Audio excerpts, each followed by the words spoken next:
두 절의 말씀을 봉독하겠습니다. 23절입니다. 믿음으로 모세가 낳았을 때 그 부모가 아름다운 아이임을 보고 석 달 동안 숨겨 왕의 명령을 무서워하지 아니하였으며, 27절입니다. 믿음으로 애굽을 떠나 왕의 노함을 무서워하지 아니하고 곧 보이지 아니하는 자를 보는 것 같이 하여 참았으며. 아멘. 아멘.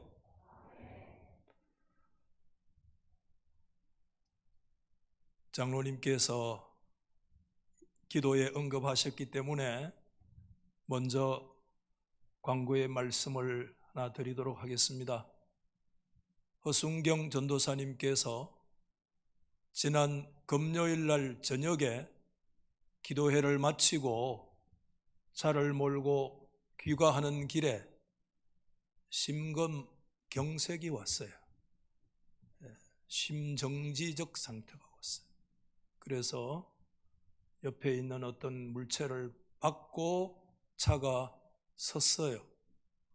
경찰을 통해서 긴급하게 영남대학교 병원으로 이송이 되어졌고, 오늘 방금 제가 가족들을 통해서 들은 소식은 이제 심장도 깨나고 또 의식도 깨어나서 남편 찾고 딸도 찾고 또 산소호흡기도 떼고 또 미염도 먹고. 아멘.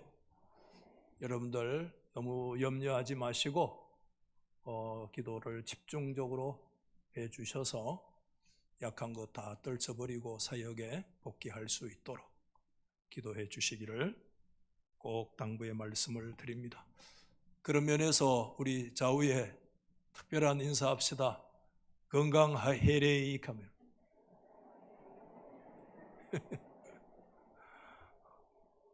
아멘. 건강하십시다. 5월은 가정의 달이기 때문에 우리 성도들은 12달 가운데 특별히 5월을 더 소중히 여기고 있는 것 같아요. 석주에 걸쳐서 공동의회를 개최를 했기 때문에 담임 목사의 마음 한구석에는 혹시라도 가정을 향한 사랑이나 기도가 소홀해지지 않을까 하는 그런 염려가 있는 것이 사실입니다. 우리 가정의 모든 주체자들이 행복한 믿음의 가정을 이룰 수 있도록 끊임없이 기도해 주시기를 당부의 말씀을 드립니다.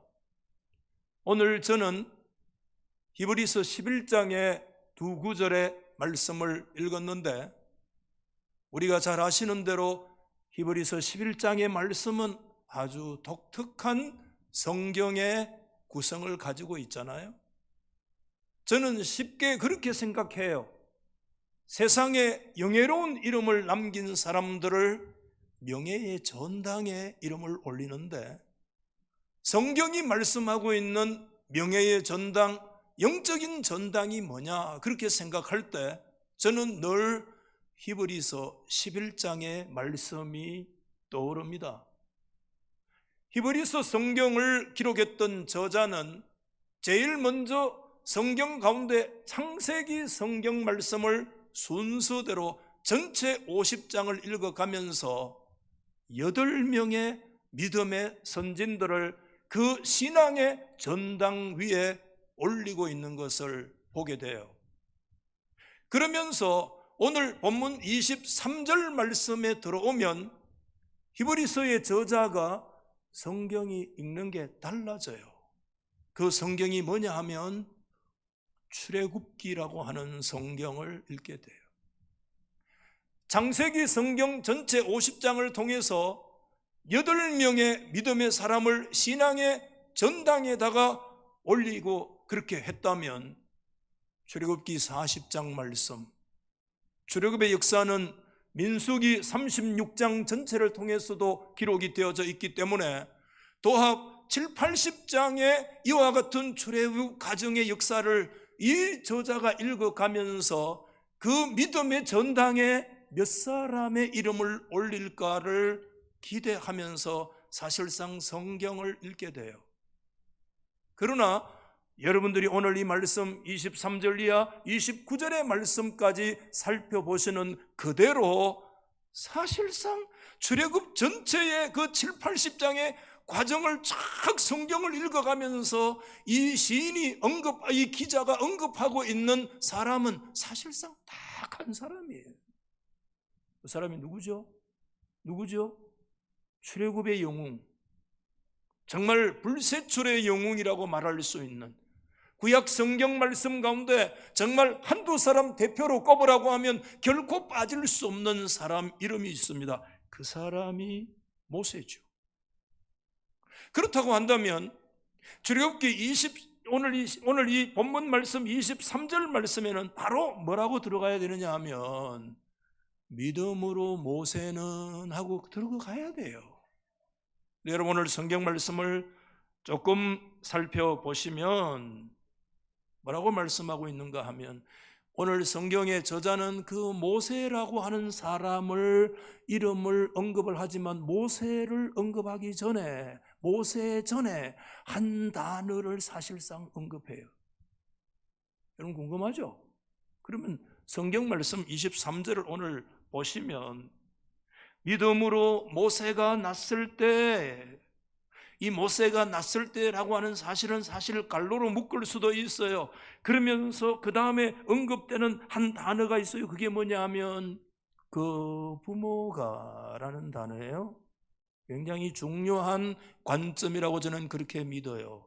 왜냐하면 성경이 우리 가운데 제시하고자 하는 굉장히 중요한 관점이기 때문에 이 뭘 얘기하느냐 하면 출애굽의 영웅인 모세 이전의 부모를 보라. 신앙의 영웅 이전에 그 영웅의 이전의 부모를 보라.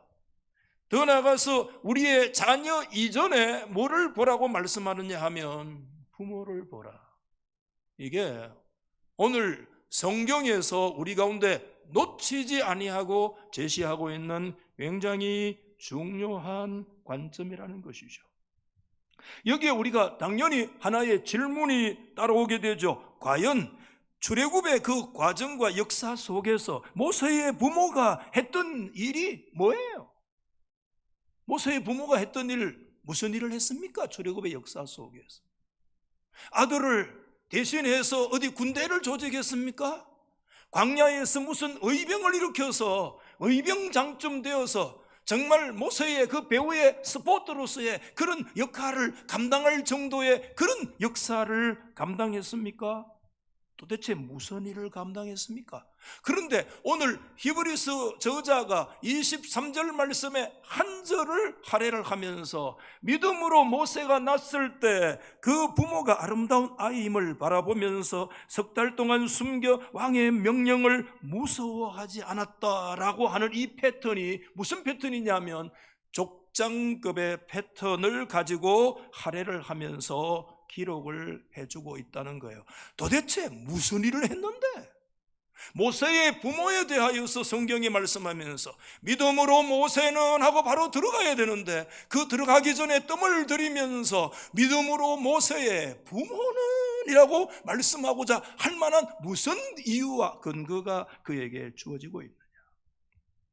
여러분 정작 저 뒤에 32절 말씀에 가면 이렇게 말씀을 하고 있습니다. 내가 무슨 말을 더하리요?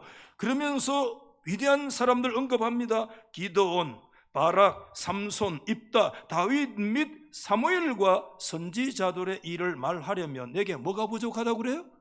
시간이 없다고 얘기를 하면서 이런 엄청난 신앙의 영웅들을 오늘 이 저자는 과감하게 생략해 버린다는 거예요.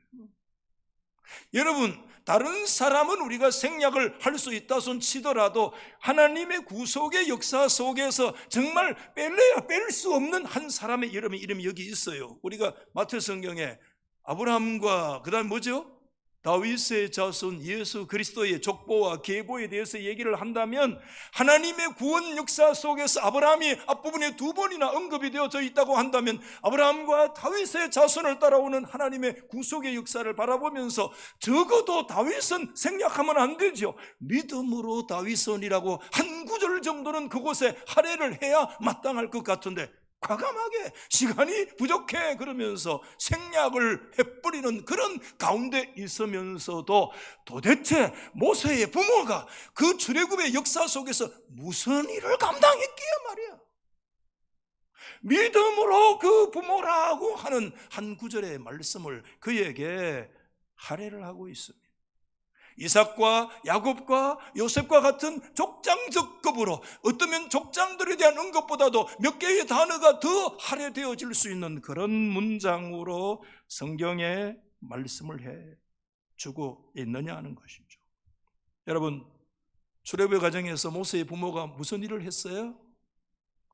출애굽기 2장 말씀에 보면 그렇게 기록됐어요. 레위 지파의 남자가 여자를 만나서 결혼을 해가지고 그 여자가 임신해서 아들을 낳았죠.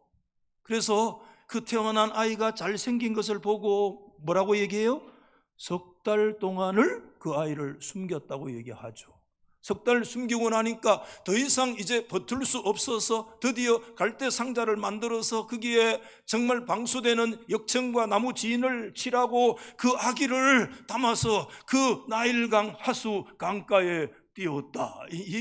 이게 성경에 사실상 말씀하고 있는 모세의 부모에 대한 기록의 거의 전부예요. 물론 출애굽기 2장 9절과 10절 말씀에 보면 나중에 정말 그 강가에 목욕하러 나왔던 바로의 공주의 아들에게 공주에게 눈이 띄어져서 유모로 채용이 되어지고 그 유모의 입장에서 그 모세를 양육해서 그가 어느 정도 성장했을 때 바로의 궁전으로 들여다 보냈다라고 하는 말씀이 기록되어 있는 것도 사실이지만, 그러나 여러분, 히브리서 기자의 입장에서 바라보게 되어질 때 모세의 부모가 했던 일이 뭐냐면 한마디로 딱 요약해, 한 반구절로 딱 얘기해야 돼. 그게 뭐냐면 석 달 동안 숨겼대, 이게 답니다. 석 달 동안 숨겼다. 이게 그렇게 대단한 겁니까 여러분? 석 달 동안 숨겼다는 것이 족장급으로 기록할 만할 정도의 그런 영적 비중을 과연 가지고 있는 내용입니까 여러분? 근데 오늘 이 말씀을 이 부분에서 묵상을 하면서 히브리서 저자는 석 달 동안을 그 자녀를 숨겼다고 하는 이 짧은 구절 속에서요, 뭐를 도출해내느냐 하면 전혀 다른 하나의 개념을 도출을 해내고, 도출이란 말 하시잖아요. 끌어내고 있는데 뭐를 끌어내고 있느냐 하면 그게 그 다음에 얘기하는데, 한번 받아십시다. 왕의 명령을 뭐 하지 않았다고? 무서워하지 않았다라는 전혀 다른 개념을 거기에 끄집어내는 거예요. 저는요, 오늘 이 히브리서 성경 가운데서 모세의 부모가 석 달 동안을 숨겼는데 히브리서 성경의 기자가 그 개념 속에서 도출해내고 있는 왕의 명령을 무서워하지 않았다라고 하는 이 말씀은 굉장히 중요한 영적인 개념이라고 저는 그렇게 믿고 있는데, 적어도 여러분, 히브리서 속에 드러나고 있는 출애굽에 대한 그런 기록 가운데 핵심적인 구절을 저를 보고 들라고 하면 저는 뭘 들 수 있는가 하면 오늘 이 구절, 왕의 명령을 무서워하지 않았다라고 하는 말씀으로 생각이 되어져요. 왜냐하면 여러분 잘 들어보세요. 왜 왕의 명령을 두려워하지 않았다는 그 말씀이 왜 오늘 이 히브리서 안에 나타나는 출애굽의 과정에 그렇게 핵심적이고 중요한 말씀인가? 왜 그런 줄 아세요? 이 믿음이 출애굽의 역사 속에서 현실적으로 요구되어지는 가장 중요한 핵심적인 믿음이기 때문에 그래요. 석 달 동안 아이를 숨겼다라고 하는 속에서 바로 왕을 무서워하지 아니하고 계명을 무서워하지 않았다는 이 부모의 믿음을 오늘 이 저자가 끌어내고 있는 근거가 성경에 나타나고 있어요. 오늘 23절에 뭐라고 되어 있느냐 하면 잘 생긴 것을 보고 석 달 동안 그를 숨겼다. 여러분, 저를 좀 보세요. 잘 안 생기면 그럼 어떻게 할 건데? 그럼 내버릴 거예요. 지 자식 말이야. 그 고슴도치도 말이지. 지 자식은 소중하고, 지 자식도 소중한데 두불 자식은 더 귀엽더라고. 더 귀엽더라고. 오늘 새벽기도 마치고 집에 가니까 침대에 그냥 막 뻗어가지고 자는데, 이야, 가서 그냥 볼테기에 뽀뽀를 했어요, 모르게. 지 자식은 그렇게 귀여운데 그 자식이 잘 생긴 것을 보고, 전에 번역으로 준수한 거 보고 파인 차일드이기 때문에, 구들리 차일드이기 때문에 그렇게 석 달 동안 숨겼다면, 그러면 그렇게 안 생겼으면 그러면 뭐 어떻게 할 건데? 다양한 이제 단어들이 나올 수가 있는데, 여러분, 이 말씀의 진정한 의미를 보려면 우리는 어디를 봐야 되느냐 하면, 사도행전 7장에 나오는 서대반 집사의 설교 속의 7장 20절의 말씀을 우리가 살펴보게 되는데, 이렇게 기록하고 있어요. 그때의 모세가 태어났는데, 받아 하십시다. 하나님 보시기에, 다 안 받아 해보세요. 하나님 보시기에. 이게 핵심입니다. 이게 핵심입니다. 잘 생겼다, 준수했다. 멋있게 생겼기 때문에, 미남 미녀로 태어났기 때문에 아니야, 그 말씀이. 오늘 이 말씀의 진정한 성경의 개념은 뭐냐 하면, 하나님이 보시기에. 인간의 관점이 아니에요. 관점의 문제를 우리 가운데 말씀을 해주고 있는 거예요. 여러분, 우리 신앙이라고 하는 것은 굉장히 중요한 게, 그게 뭐냐 하면 관점입니다. 사람 얘기를 이래 들어보면, 저 사람의 이 월드뷰, 세계관이, 인식의 틀이 도대체 어디에 근거하고 있는가를 노출하죠. 불끈불끈 드러내죠. 관점이 신앙입니다, 여러분. 관점이 우리의 인생관입니다, 여러분. 저는 요즘 새벽에 잠언서 성경을 읽어보면서, 새벽에 길게 생각할 수 없지만 잠언서의 말씀을 다시 살펴보면서 하나님께서 계속해서 주시는 그런 관점을 새롭게 만드는, 인생의 순례의 길을 걸어가는 우리 인생을 통해서 주시는 성경, 그 잠언 성경이 여호와를 경외하는, 다시 말해 하나님의 영광을 위해서 삶을 살아가라는 이 거룩한 관점을 다시 계속해서 이 새벽에 주셔서 제가 그것을 계속해서 믿음으로 받아들이고 기도하고 있는데, 모세의 부모가 여러분 무슨 드러낼 만한 큰일을 했습니까? 성경에는 딱 단구절, 바로 왕의 명령을 무서워하지 않았다. 그 말씀에서 오늘 성경이 뭐를 끄집어내는가 하면, 뭐를 끄집어내느냐 하면, 왕의 명령을 무서워하지 않았다고 하는 이 근거가 어디에 있는가 하면, 그 근거는 다른 데 있는 것이 아니라 하나님 중심적인 믿음의 관점으로 모든 상황을 바라볼 수 있는 안목을 가지고 있었다, 그런 뜻입니다, 여러분.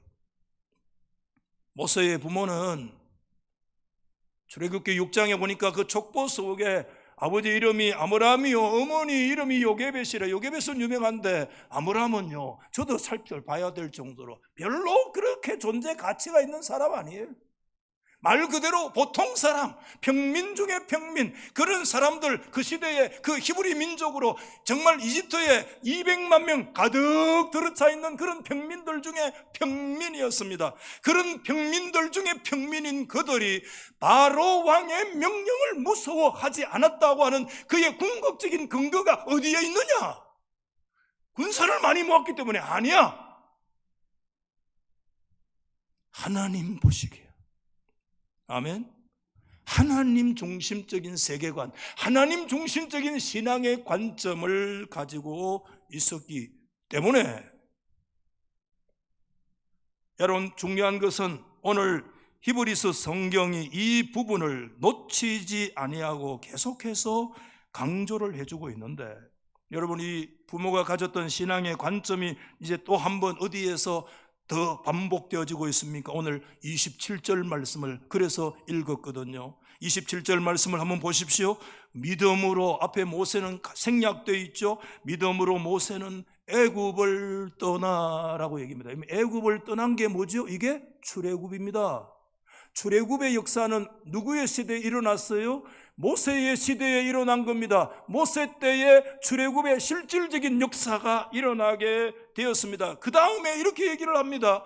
믿음으로 모세가 출애굽의 역사를 이끌어 갔는데 오늘 히브리서 저자는 뭐라고 말씀하느냐 하면 왕의 노함을 무서워하지 않았다. 오늘 여러분이 모세의 왕의 명령을, 왕의 노함을 무서워하지 않았다는 이 말씀, 그래서 보이지 아니하는 자를 보는 것 같이 하여 참았다고 하는 이거 여러분 먼저 누구에게서 발견되어지는 것이었어요? 그게 모세의 부모에게서 발견되어진 거예요. 다시 말씀드립니다. 모세의 부모가 무슨 일을 했는데 도대체 무슨 드러날고 큰 일을 우리가 기억될 만한 일을 했기에 이삭과 야곱과 요셉과 맞먹는 어쩌면 그보다 더 많은 단어를 할애해서 믿음으로 부모라고 말할 수 있는 역사가 과연 일어나 뭔 일을 했기에 오늘 23절에 믿음으로 모세라고 말하기 전에 믿음으로 모세의 부모를 얘기할 수밖에 없는 그 궁극적인 이유가 어디에 있는가 하면 27절 때문에 그래요. 모세 가운데 가지고 있었던 출애굽의 역사가 이루어질 때 출애굽의 역사 속에서 그때 모세의 믿음이 무슨 믿음이었나? 왕의 노함을 무서워하지 아니했던 그 믿음의 역사와 그것의 뿌리와 그것의 연원을 글로 올라가 보니까 그게 어디에 있었는가 하면 이름 없는 한 평면에 불과했던 모세의 부모에게 그게 있었다라고 하는 것을 말하기 위해서 23절에 믿음으로 부모를 언급하지 아니하고 이 히브리서 저자는 지나갈 수가 없었다는 것을 오늘 이 성경에서 우리 가운데 말씀해 주고 있습니다. 그러면 오늘 이것이 우리 가운데 무엇을 말씀해 주고 있느냐? 단지 부모가 가졌던 신앙이 자녀에게 잘 전수되었다는 것이냐? 물론 맞죠. 하지만 여러분 그보다 제가 말씀을 드리는 것은 더 근본적인 것은 이게 뭘 얘기하느냐?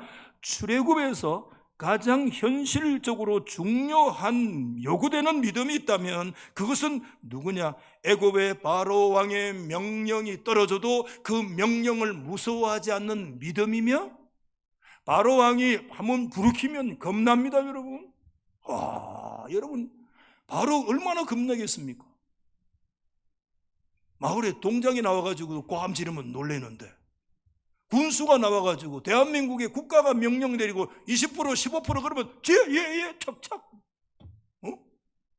15% 20% 할 때 여러분 코로나 터져서 작년 정말 초반부에 한국 교회 안에 얼마나 많은 분리와 분쟁이 있어요. 얼마나 서로 다투고 서로 내부적으로 총질하고 그랬습니까 여러분?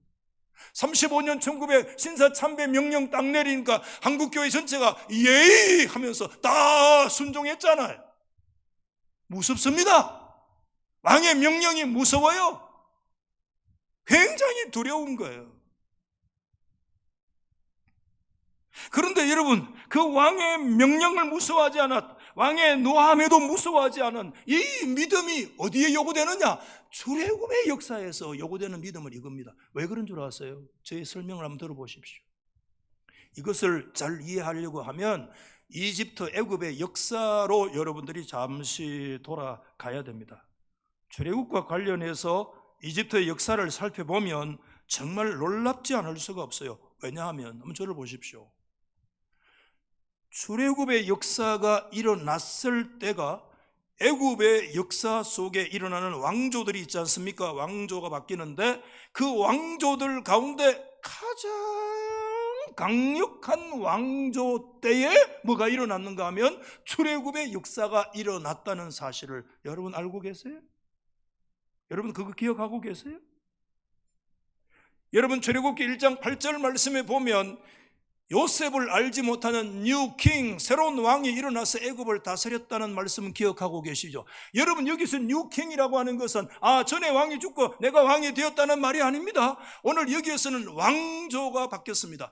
요셉을 알고 있는 왕조와 요셉을 알지 못하는 왕조는 민족 전체가 달라요. 원래 이 요셉을 알고 있는 민족은 무슨 민족이냐 하면 이거는 힉소스 민족이라고 그랬어요. 힉소스 민족은 굉장히 사납습니다. 그 사람들은 철기를 잘 다루고 다루면서 굉장히 전차 부대와 이 창과 이 마차를 달리면서 어마어마한 이 사람들이요 애굽에 쳐들어가 가지고 애굽의 본토의 왕조를 몰아내고 15왕조 16왕조를 이루면서 150년 동안의 역사를 이루었던 사람이 요셉을 알고 있는 힉소스 민족이었어요. 이 사람들은 아시아 계통의 셈족의 사람이기 때문에 그 속에 살고 있는 히브리 민족들을 선대했습니다. 히브리 민족 가운데 요셉 같은 사람을 일컬어서 뭐라고 했느냐 하면 총리로 선발해서 할 수 있었던 것은 계통적으로 혈통적으로 비슷한 아시아 셈족 계열이기 때문에 그래요.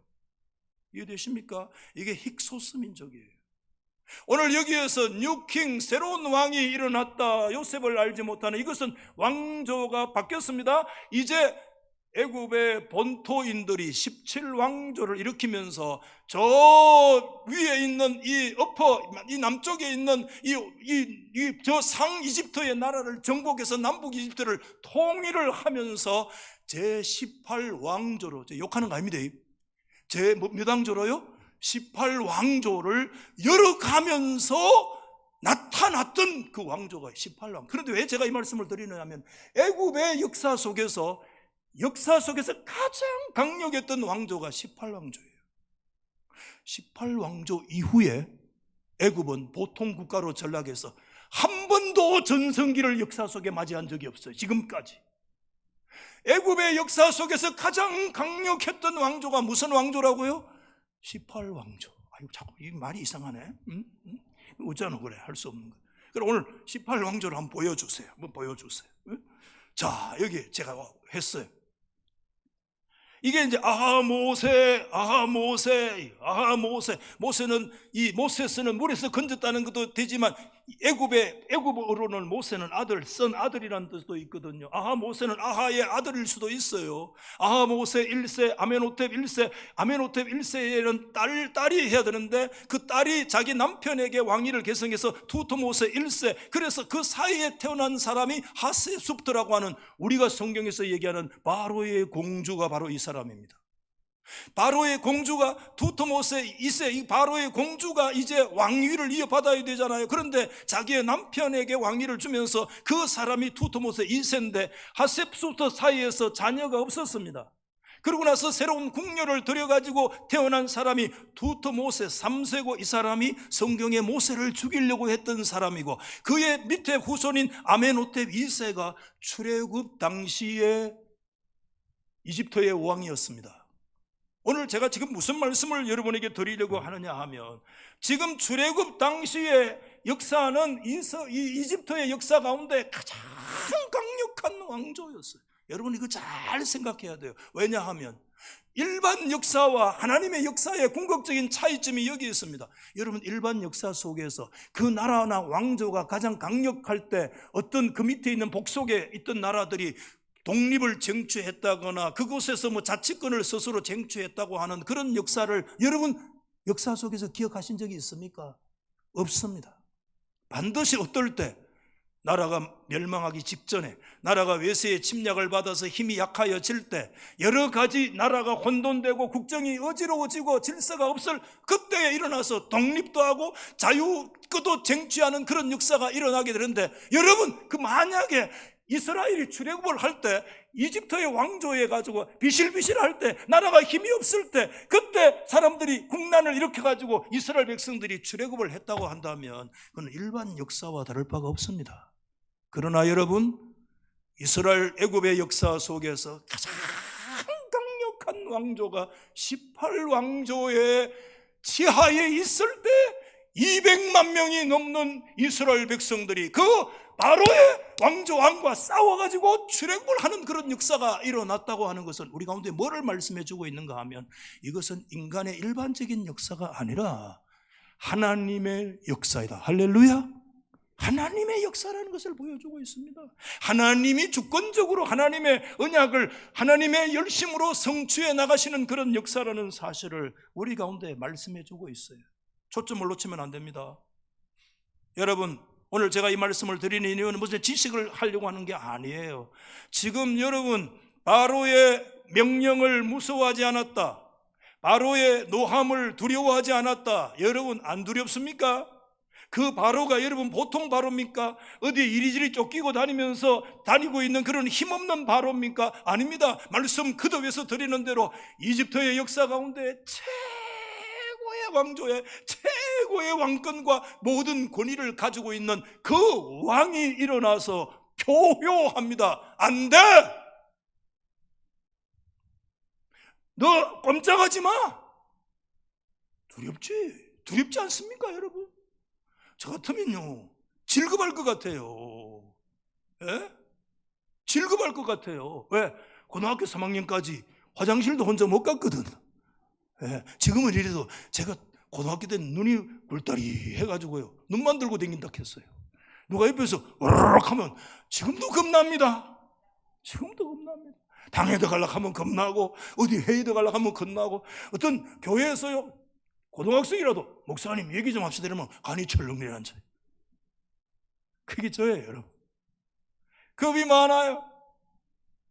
여러분, 그게 중요한 게 아니고 가장 강력한 왕이 일어나서 출애굽의 문을 막습니다. 여러분, 출애굽은 하나님의 언약의 궁극적인 성취입니다. 아브라함에게 하나님께서 4대 만에 이 땅으로 돌아갈 것이라고 말씀해 주셨습니까? 여러분, 그걸 믿습니까? 이스라엘은 언약을 성취해야 됩니다. 그의 때가 되면 하나님의 역사를 이루어야 됩니다. 그런데 여러분, 가장 강력한 왕조인 파라오는 그들을 막아야 됩니다. 그들을 종으로 부려먹어서 정말 이 이집트를 더 강력한 그런 국가로 일어나서 완전한 세계적인 대제국의 역사를 이룰 수 있는 그런 클라이막스 절정에 있을 때인데 200만 명이 넘는 그 노예와 종들을 놓칠 수 있겠습니까? 불가능한 일이에요. 운명 대 운명의 만남의 역사가 일어나는 거예요. 그때 일어나서 파라오가 명령 내립니다. 무섭습니다, 여러분. 그때 파라오가 노합니다. 그때 일어나서 파라오가 얘기합니다. 첫 번째 문을 걸어 잠굽니다. 어떤 문을? 노동을 통한 학대의 문입니다. 그래서 저놈아들 힘들면 애 못 낳겠지 이래가지고, 그런데 이상하게 노동의 강도가 세면 세질수록 이상하게 알라가 더 많이 태어나는 기라요. 이때 한번 아멘 하는 게 좋아요. 하나님이 우리나라에 아이들을 많이 주시기를 원합니다. 다 이런 거 저런 거 핑계야. 하나님이 주셔요, 생명을. 에? 그래도 무너지는 거야. 그 다음에 하나님께서 누구를요? 히브리 3파 시브라와 부아라고 하는 사람, 이 3파 지금 그 당시 가장 천직이에요. 그런데 성경은 그런 천직인 그런 3파들의 이름을 언뜻 기록해요. 시브라와 부아라는 3파들을, 그들을 통해서 남자가 나거든. 알아서 해래. 그런데 여러분, 그 시보라와 부하라고 하는 그 당시 아무것도 아닌 존재인 그런 평민 중에 천민 중에 천민인 그들이 성경에 뭐라고 얘기하느냐 하면 하나님을 두려워해서 바로의 명령을 거역했다, 이렇게. 그것이 그들의 믿음이었어요. 바로 왕을 두려워하지 않는 믿음만이 이스라엘의 출애굽의 역사에 요구되는 신앙은 하나입니다. 바로 왕을 무서워하지 않는 믿음을 가지고 있어야 된다는 사실을 우리 가운데 말씀해 주고 있는 거 아니겠어요? 그러자 또 바로가 또 걸어 잠굽니다. 집중 명령을 내립니다. 어떻게 해요? 야, 이제는 집중 명령을 내려가지고 아이들 태어나면 예외 없대, 얄짤 없다 이러면서 다 무심한 애들은 태어나면 어디에 던져라? 저 하숫과 나일강에다가 다 집어 던져라.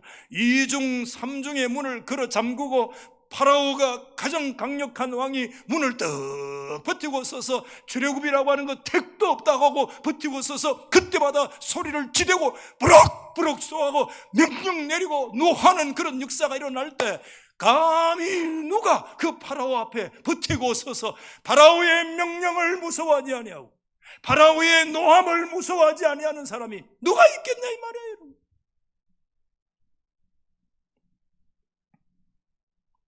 그것이 요구되는 거예요. 그것이 누구에게 먼저 발견되어졌어요? 모세의 부모에게 발견되는 믿음이었어요.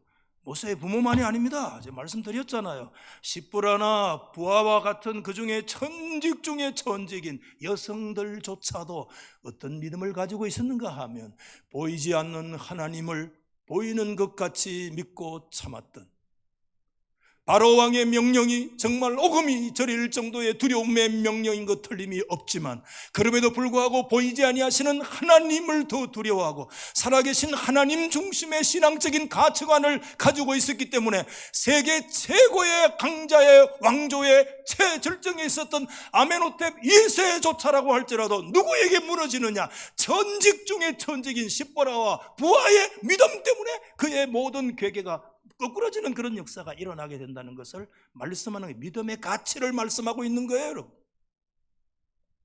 여러분 무대를 한번 받아하십시다. 신앙은 다 받아요. 신앙은 위대한 것이다. 한 번 더 하십시다. 신앙은 위대한 것입니다. 믿으시면 아멘. 신앙은 위대한 것입니다. 여러분,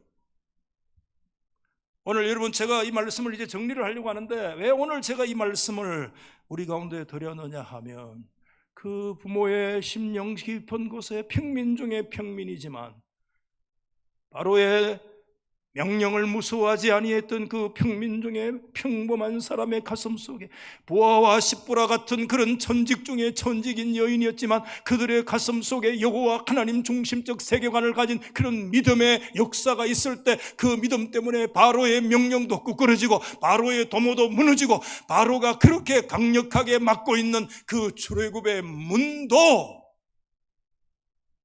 뭐로 열리느냐? 믿음으로 열린다는 거예요. 믿음으로 열린다. 오늘 저는 여기에서 신앙의 부모의 위치, 우리 가정의 부모의 역할이, 저는 이 말씀을 개인적으로 늘 읽고 이 말씀 제가 예리하게 이 부분을 살펴보면서 저는 그 지점에 서서 하나님 앞에 계속 기도하고 있습니다. 하나님 아버지, 내가 부모로서 이 당대의 부름을 받았는데, 내가 지도자로서 하나님 앞에 영적으로 이 자리를 부름받았는데, 오늘 우리가 해야 될 역할이 뭐며 우리의 영적인 위치가 무엇입니까? 하나님 아버지, 그 다른 데 있는 게 아니에요. 한 구절의 믿음, 파라오의 노함도 무서워하지 않는 믿음, 하나님이 역사의 주인이시라는 믿음. 할렐루야. 저는 요즘 개인적으로 제가 뭐 정치 발언 거의 하지 않는데, 오늘 제가 정치 발언하는 게 아닙니다. 저는 오늘 이 시대 2030 세대들을 바라보면서 저는 가슴 아파하고 있습니다. 요즘 하나님 앞에 여러분, 2030 세대들이 서울에 집을 한 채 살려가면 서울의 집 평균값이 11억, 12억으로 올라 있습니다. 저는 그런 면에서 이번 정부가 저는 개인적으로 참 원망스럽습니다. 가만히 혼자 집 한 채 가지고 있는데 매일 누가 집값 올려달라 소리도 안 했는데 집값은 올라가서 돈도 못 버는데 다 퇴직하고 살아가고 있는데 세금은 점점 더 많이 내야 되는 이와 같은 것들에 대해서 저는 가슴 아프게 생각하고 있는 사람입니다. 오늘 2030의 우리 다음 세대들은 어떤 세대냐? 그들은 출애굽의 세대요. 그들은 하나님의 언약을 성취할 세대입니다. 언약이 성취할 출애굽의 세대들 가운데 하나 주어질 것, 그들의 가슴 속에, 그들의 손에 한 가지 지어져야 될 것이 있습니다. 그것은 다른 거 아닙니다. 오늘 이 시대에 일어나는 바로의 노도와 도전과 시련 앞에서도 그것을 두려워하지 아니하는 믿음의 거룩한 골든 키를 붙들고 나아가야 될 줄 믿습니다. 아멘. 저는 비트코인이 뭔지도 잘 몰라요. 뭐 캔다카대 그거를 채굴 한다카대. 중국에서 막 거대한 전기 공장을 차려놓고 막 전기를 막 써가면서 막 컴퓨터를, 대형 컴퓨터를 돌려가면서 그 비트코인을 막 채굴을 한대요. 한국에 김치코인도 있대요. 테슬라의 뭐 아무개 씨가 그냥 한마디 찍히니까 이게 막 탁 떨어지고 막. 저는 잘 몰라요. 그런데 중요한 것은요, 그 코인 같은 거를 일컬어서 사람들이 뭐라고 얘기하냐면 가상화폐라고 그래요. 실제가 아니고 가상세계에 있는 거예요.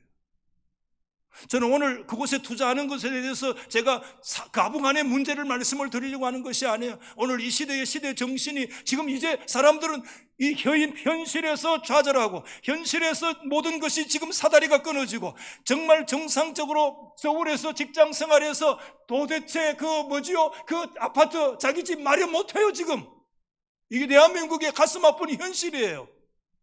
그러자 오늘날 현실에서 모든 것이 막히자 오늘 우리 다음 세대인 2030 세대들이 어디에 지금 몰두하고 올인하고 있느냐? 허황된 세계랄지 난 잘 모르겠어요. 가상의 세계, 상상의 세계에다가 지금 투자하고 있습니다. 제가 잘 이해 못하면 저를 가르쳐 주십시오. 가상의 세계, 눈에 보이지 않는 세계, 그곳에 온 인생. 요즘 보니까 이 점심 식사에 또는 중간에 나가가지고 화장실에 가면 이게 뭐 이래 뭐 변을 보고 뭐 볼 보는 소리가 들려야 되는데 화장실에 문은 딱 잠겨 있는데 그 화장실에서 소리는 단 한 소리 들리는데 뭐가 소리 들리냐면은 한숨 소리밖에 안 들려. 왜? 그때 뭐가 떨어진 거야. 비트코인이 20% 30% 떨어진 거야.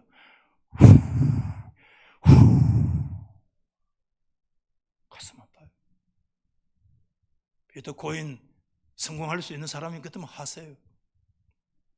제가 그걸 정죄하고 싶은 마음이 없어요. 오늘 여러분 이 시대에 파라오는 눈에 보이는 파라오가 아닙니다. 오늘 이 시대의 파라오는 오늘 이 시대의 언약의 세대들, 언약을 성취해야 될 세대, 때가 되어 하나님의 카이로스 때 하나님의 언약이 성취되어지고 하나님께서 그 문을 열고 하나님의 언약이 성취되어야 될 언약 성취의 세대들 가운데 다가오는 진짜 파라오는 뭐냐? 눈에 보이는 파라오가 아니라 눈에 보이지 않는 영적인 파라오들이 소리 지르고 명령하고 세속주의 가치관으로 우리 가운데 몰아넣고 현실 세계에 전부 다 좌절하고 할 때 허황된 가상의 세계에 우리의 인생을 다 갖다 바칠 수밖에 없는 오늘 이 세대들. 이 정도 되면 좀 부정적이죠? 코인 투자하는 분들 용서하십시오. 제가 정죄하려고 말씀드리는 게 아닙니다. 시대 정신을 말하는 겁니다. 오늘 우리 다음 세대들 모세의 세대는 다른 세대가 아닙니다. 언약 성취의 세대입니다. 출애굽의 세대입니다. 새로운 장을 열어가야 될 믿음의 세대가 우리의 다음 세대인 줄 믿습니다. 그들 속에 우리는 뭘 지어줘야 되느냐 하면 아파트 한 채 키를 물려주는 거 잘한 겁니다, 여러분. 정말 훌륭한 부모입니다, 여러분. 정말 그렇게 못해요. 저는 그렇게 아파트 물려줄 수 있는 우리 부모님들, 어떤 재산을 물려줄 수 있는 그런 부모님들 정말 저는 존경합니다. 저희 어머니가 그런 얘기를 하더라고요. 뭔가 소도 비빌 언덕이 있어야 되는데 사람이 짚고 일어날 지팽이라도 있어야 되는데 이놈의 지팽이도 하나 없으니까 인생이 그냥 속된 말로 시급 먹겠다 이거는 게. 지팽이라도 하나 있는 거, 그 지팽이 하나 징겨주는 거 그거 잘하는 겁니다. 그거 정말 부모님 성공한 부모, 정말 전 존경하는 부모입니다. 그렇게 하십시오, 할 수 있으면. 그러나 여러분, 제가 그것만 얘기하면 안 되겠죠, 목사로서. 우리 살아가는 자녀들의 심령 속에 골든키, 만능 열쇠, 그게 뭐냐 하면 바로 왕의 명령과 표효를 무서워하지 아니하고 바로 왕의 명령 앞에 자신을 꺾어 굴복하지 아니하는 믿음의 키를 우리 사랑하는 자녀들 손에 들려줄 수 있는 그런 역사가 우리 교회 안에 일어나기를 주의 이름으로 축원합니다. 오늘 여러분 말씀을 마치겠습니다. 참 가슴 아픈 한국 교회는 어떤 모습이냐? 전도가 안 된다, 맞아요. 그러나 여러분 외부에 있는 사람들을 교회로 모셔 들어오는 것보다 지금 더 시급한 건 뭐냐 하면 목사의 자녀들, 장로의 자녀들, 교회의 중직자들의 자녀들이 빙빙 돌고 있습니다. 예배 시간에 빙빙 돌고 있습니다. 신앙에서 빙빙 돌고 있습니다. 네 자녀는 잘하냐? 부모가 눈에 보일 때 만족한 부모가 어디 있어요? 빙빙 돌다가 30대 날아가고 40대 날아가 버립니다, 여러분. 빙빙 도는 거 내가 기도하는데 그것도 하나님 감사합니다. 완전히 떠나가 버리면 어떻게 하겠나? 또 감사하다. 하나님, 그러나 그들이 믿음의 길을 털고 그들 앞에 놓여있는 출애굽의 문들이 막혀 있을 때 하나님이 주시는 신앙의 골든 키를 가지고 그 문을 탁 하고 열고 이동으로 박차고 하나님의 언약을 성취할 수 있는 세대로 일어날지어다. 할렐루야. 빙빙 도는 주변인에서 하나님, 그들이 중심으로, 하나님의 말씀 중심으로 세워질지어다. 기도해야 돼요. 장로님들도 기도해야 되고 목사도 기도해야 되고 오늘날 한국교회 종직자들부터 기도해야 돼요. 우리의 빙빙 도는 믿음의 골든 길을 손에 쥐지 못하고 머지날 주변인으로 인생을 낭비하는 우리의 다음 세대들을 바라보면서 눈물 뿌리고 기도해야 돼요. 아멘. 역사 일어나야 돼요. 기도하세요, 여러분. 자녀가 마음에 안 듭니까? 기도하세요. 하나님, 저 눈을 열어주세요. 저 귀를 열어주세요. 저 손에 돈도 주시되 돈 이전에 하나님 중심의 세계관이 새겨지게 해 주십시오. 빙빙 도는 영적 방황을 종식하게 하시고 코로나만 종식되도록 대고 기도하지 말고 하나님 아버지 영적인 방황이 종식되고 믿음의 중심에 골든키를 부여잡고 언약을 성취하는 믿음의 세대로 일어나게 해 주시옵소서. 아멘. 우리 교회 가운데, 우리 한국교회 가운데 그와 같은 역사가 예수 이름으로 일어날지어다.